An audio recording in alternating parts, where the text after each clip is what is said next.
This is the Open University.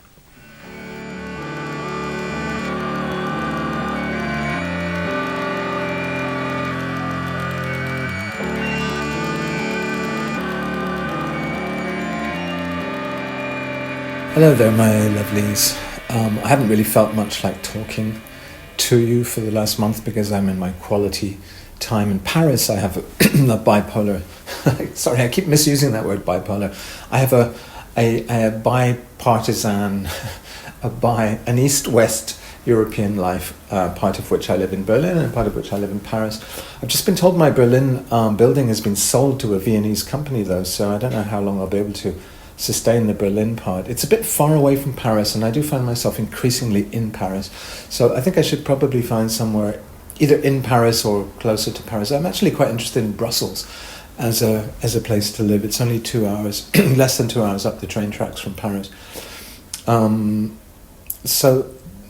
have to start thinking about that, unfortunately. I did consider making a video just saying goodbye Britain and fuck off, and I don't want to ever hear about you again. I want to live outside Britain. I want to stop reading any British newspapers, etc., etc. But that seemed like a futile and childish gesture.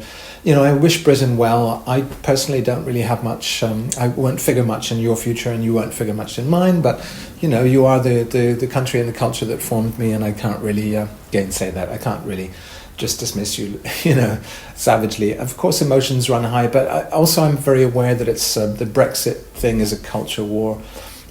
It's, as I said before, a massive red herring, a kind of identity politics for the English. The Scots, of course, have been conveniently forgotten. A lot of talk of Britain is talk of England, of course, these days, as if the two are synonymous. It's always kind of been the case, but it's even more the case now that we have such totally different cultures and totally different politics in the two nations. But anyway, let's see how all that shakes out. It's not really my concern anymore. I've always been an expat, an economic migrant, an escapee, and that's what I'll continue to be. What I thought I would do today is just go through my Tumblr photographs. These are my concerns, just visual concerns, sensual concerns, being a flaneur here in Paris, doing the old situationist dérive, swanning through the city. So let's just look at some of the swanning in terms of what images I've posted on my Tumblr. The first one I'm going to mention is Paper Tiger. The sister of my girlfriend turned 21, and I wanted to go to this shop, Paper Tiger, which is quite close to us here near Bastille, just on the fringes of Le Marais. And it's one of these paper shops, papeterie, sort of fancy, advanced, groovy paper stuff, but they also have some porcelain and pottery, which of course I'm a fan of. And this is handmade in Denmark, and I just like the colour of these. It's a pencil holder. That's how it gets sold in a paper shop. And I guess I could put my Apple Pencil in it. Actually, I bought her that and then we kept it. That's why we have it here, because I gave her my AirPods instead, my second-hand AirPods, because I'm always on the verge of buying the new AirPod Pros, but of course Apple has screwed up royally with supplying these AirPod Pros, and they're not available in Europe until February. And I never know where I'm going to be in a couple of weeks' time, so even if I did order them and could pick them up here in Paris, I might well not be in Paris anymore in February. I don't know, I might be in Scotland, I might be in Berlin again, or I might be in Japan. I'm thinking about going to Japan soon, so who knows. But Apple, come on, get your shit together. People want these things, and it's because they have noise cancellation, and we all want to cancel the noises we don't want to hear. This is part of the echo chamber lifestyle we have now. We want to noise cancel. For instance, if you're a non-Brexiteer, you want to noise cancel the Brexiteers. You just don't want to hear their talk anymore. You want to isolate yourself from them. So we're all desperately trying to find a little gadget that fits in our ears, a wireless Bluetooth gadget, to isolate ourselves in an echo chamber of our choice. But we can't get them because too many people want them. So that was the bag. Anyway, all this is just to say this was the Paper Tiger bag, which was kind of as nice as the things they're selling. This is a picture of a destroyed trottinette, an e-scooter. I'm a big fan of Anne Hidalgo, who's running for the mayorship again. She's currently mayor, and she's running to be re-elected as mayor of Paris. She's very much running on an car platform, and she's done wonders for. But as have the strikes, which are going on now. The strikes for pension and public sector pensions. You don't read much about these in the British papers because Britain doesn't really have foreign correspondents anymore, and will even less after Brexit. But there has been the longest running strike in France since 1968 going on. It had started when I left in December, and it was still going on when I came back in January. So we've learned to live with it, and what it means is that a lot of the metro lines are not running, a lot of the SNCF long distance trains are not running, and it's dodgy trying to make any travel plans basically, because you never know quite what you'll be able to get. But these bicycles and electric scooters and other sort of micro personal emissionless transport technologies have actually done very well as a result, apart from this poor scooter which was set on by demonstrators, set on fire. So that what you see here is the white spray of a foam fire extinguisher. It's right next to the bakery where I buy my bread, a place called Pimlico, here in the 12th arrondissement. But people have been using these, adopting these as a way to get around town, to get, if only from their work, to the line that is running. The lines with automatic trains, driverless trains, are still running because they can't go on strike, they're machines. So I think what we're going to see in the future is more and more machines running things, because machines don't require pensions. You just scrap them when they're finished, or you burn them, like this poor one. I've got mine here. This is my scooter, and I use it pretty much every day to get, usually along the river's bank, to the centre of town, to the Tuileries Gardens. Some nice yellow bollards here. An old Christmas tree being thrown out, just to show it is actually January. Nice little bunch of coloured clothes, me being kissed by my girlfriend. Little sort of pyramids of colour. Whoops.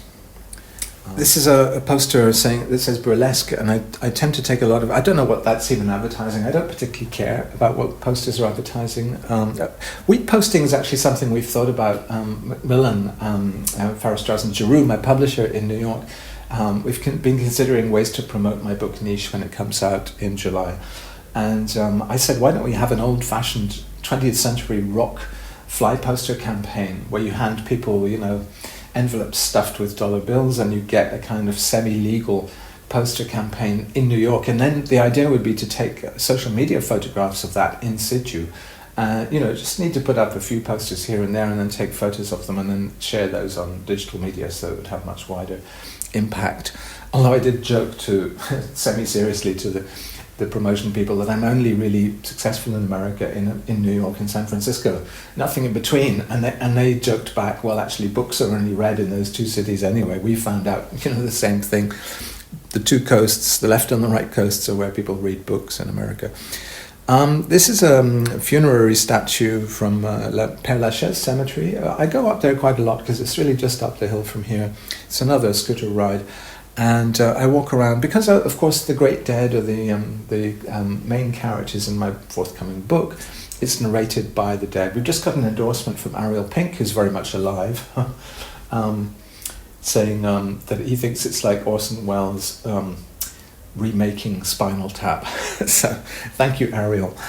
He was the only rock star, inverted commas, I wanted on the endorsements section, the panel on the back, along with David Bowie, who actually doesn't endorse the book. Obviously, he is a narrator in the book.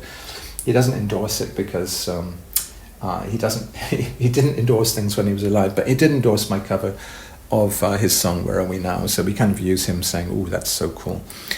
This is Gary Sol, which is a place I buy most of my clothes. I think this shirt and this jacket both came from my local Gary Sol, which is just a minute's walk from my door here. It's the bales of used clothing which they're receiving every day, and a lot of the clothes are very crushed, but you find some gems in there, and they're all like €2. Here's some smashed stuff on the street, an old ceramic sink. I tend to like ceramic things, I don't know why. An old picture, because this is a market out here in front of the flat. I actually was just watching an amazing film from 1972. This building had already been built then. It's quite a modern building, but it must have been constructed at the end of the 60s. And it's a film of life on the streets of the area apparently this area is known for people coming in from Lyon because the Gare de Lyon is really close, and it's a bit like King's Cross in London, that the Scots all came down to London and didn't really move very far out from King's Cross. So the Scottish communities in London are often, or were, around King's Cross. Now it's sort of, the rents have gone up and probably the Scots have been forced to move somewhere else. It was showing the life of the streets and how they really struggled to ensure that this life continued despite rebuilding and redevelopment of the area. And they've succeeded to a very high degree with that. Unlike other parts of Paris, like the Place de Tertre, where I lived before, up on top of Montmartre, which was basically a tourist trap and a museum now, kind of fake artists sketching tourists in the square there. Or unlike the centre of town, which is Le Marais, for instance, there's a big scandal about the famous gay bookshop there closing down after 20, 30 years of being the centre of that gay Marais. The Le Marais is a bit strange because it's Jewish Hasidim and it's the gay people. And actually another thing that's happening, which I was going to talk about, is Fashion Week. We've had Fashion Week here in Paris. Here's a picture of a crowd at a red carpet, actually a sort of plastic blue carpet, leading up to the Louis Vuitton show, which I witnessed just at the fringes of it, didn't go into it. I wasn't invited to any of these. But also I saw the Issey Miyake show coming out at the Pompidou Centre. I've sort of been aware of it just as a fringe kind of, just as passing by. And I'm not at all impressed by the fashion community. You know, when you get special editions for Street magazine showing Paris Fashion Week, for instance, I'm always like, oh, that's an issue to skip, because nobody seems to dress interestingly. I mean, there was some very big Korean presence now. I think Koreans are the main sort of patrons of Paris fashion now. The Korean idea of Paris is defining Paris. Ironically, it would have been 20 years ago, it would have been the Japanese idea of what is Paris, what we hope Paris to be, even if it isn't that. Begins to define the city for the city itself. So now it's a Korean thing, and I saw that very much with the stars of the really big shots ambling along that red carpet or the blue carpet going into the Louis Vuitton show were Korean sort of mafiosi fashion honchos being photographed by the fashion paparazzi. I, meanwhile, was in Le Marais, much more impressed by this Hasidic lady, for instance, in the Jewish area of Le Marais with her fur cap. And that's much more my style, kind of sensible tweed skirt and white socks, and looking as if she's strayed out of another world, a more straight-laced world. I obviously hate sportswear and I hate gangster style and all that stuff, and that, unfortunately, the Paris Fashion Week is kind of all about that. I think there were a couple of interesting shows. I think was there a Walter van Berendonck show? Maybe he's abandoned fashion now. I don't know. I'm much more interested in being a kind of synthetic Frenchman, which I've been wandering around wearing my Bilbao beret and looking a bit like a fake postmodern Frenchman. Desperately trying not to look British because that's the least cool thing you can be. Here are some textural photos of, the market life of the Paris streets, me with my girlfriend again. Brightly coloured things. This is from the, there's a place called the Fondation Lafayette, which has a nice cafe and a sort of gift shop with gifts in it. Some books in my local market, Jean Cocteau's Les Enfants Terribles, with Cocteau's own designs, a bit like Alistair Gray. Cocteau did his own designs and insisted on those being used for his books.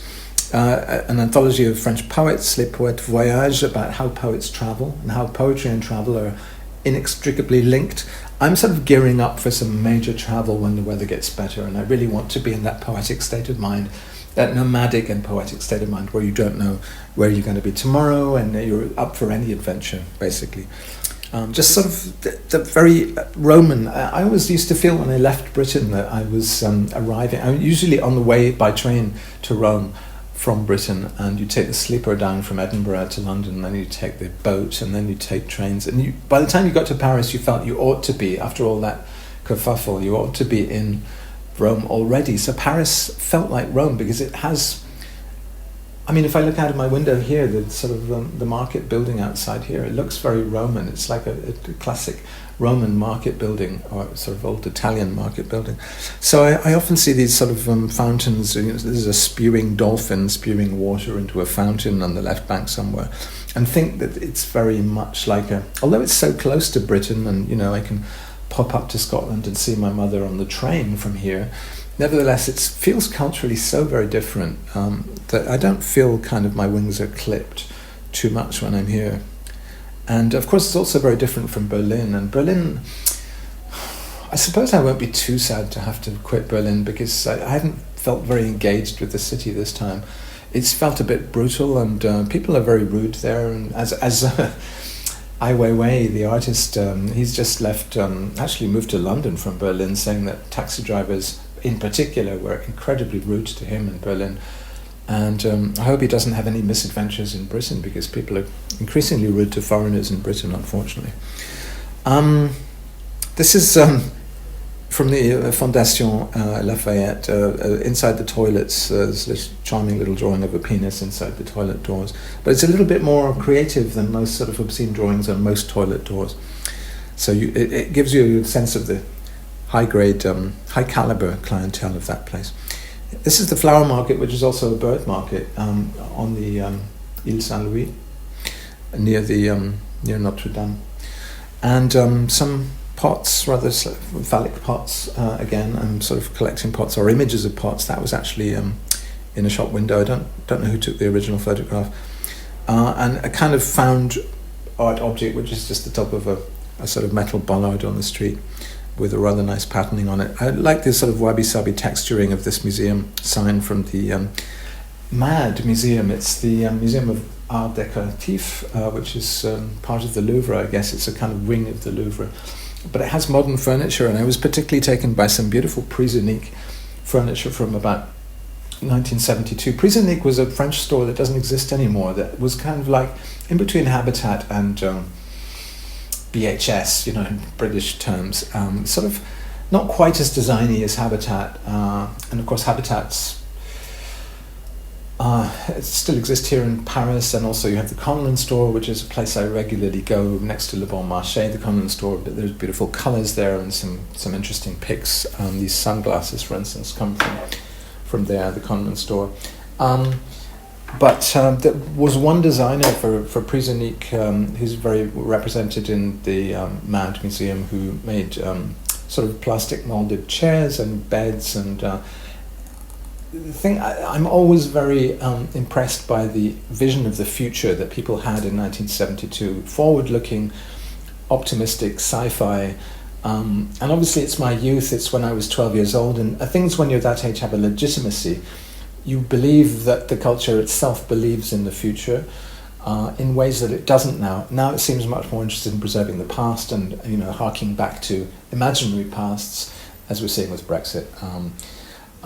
I have my own imaginary pasts which are related to I'm harking back to a harking forward, because I'm looking back at those Prisunic. We had a Prisunic when I lived in Athens. There was a Prisunic in between our area, which was Paleopsychico, and the centre of town, and we would go in there, and it had a very distinctive Target logo and these brightly coloured. A lot of the stuff, the groovy stuff there, is plastic. That's the only thing, and we've moved off plastic. Another material we're moving away from, disinvesting from, is concrete, because of the environmental impact of concrete, and prices of concrete are probably going to go skyrocketing soon. So all sorts of things have to change.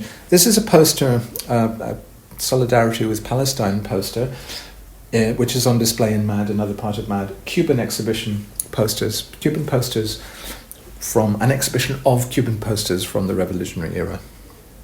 That's a children's bed. I tend to like anything with different shades of orange and yellow, that sort of mustard yellow that was very big in about 1970 to 72.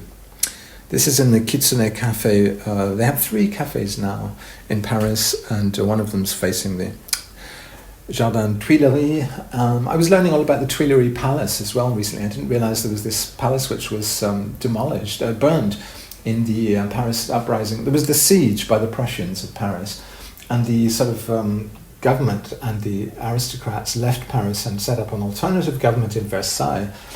And actually sort of more or less crushed the left-wing uprising, the Paris Commune, in 1870, as if they were, finishing the work which the Prussians had started. It really just shows you, it absolutely shows you that you could imagine parallel situations in which the Americans came in to help Boris Johnson and his government crush any left-wing uprising in Britain. There's a sort of a moment when foreign invaders are welcome because they're seen as re-establishing an order which the ruling class can deal with when they can't deal with their own citizens. So there was this shameful episode in French history, but the least shameful part of it was that the original residence of the aristocratic rulers, the pre-revolutionary aristocratic rulers of France, the Tuileries Palace, was burned. It was standing there, just a facade and a ruin, for about 10 years, and then it was pulled down. So now when you're in the Museum of Art Décoratif, you're in just the place where the palace used to be. And all the views over the Tuileries Gardens are calculated to be the views that would have been had by the upper floors of this palace, which is now gone.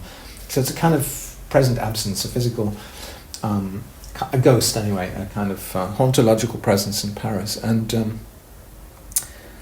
so I now spend a lot of time in these gardens, which were the private gardens of the palace of a departed ruling class. If only we could say that of our own British royals, readers, that they were departing. And here's a polythene bag with a pink shirt in it. Again, the pink shirt probably harks back to my interest in the 1970s and the optimism of the colours of the 1970s, lots of orange and yellow. I think that's all I'm going to say to you today, except that I'm in my happy place. It's a sad time because of what's going on in Britain. Britain is not going to fare better on its own. But anyway, and although, the lessons should be learned, lessons will not be learned. This we also know. But anyway, why should that concern me? Open University.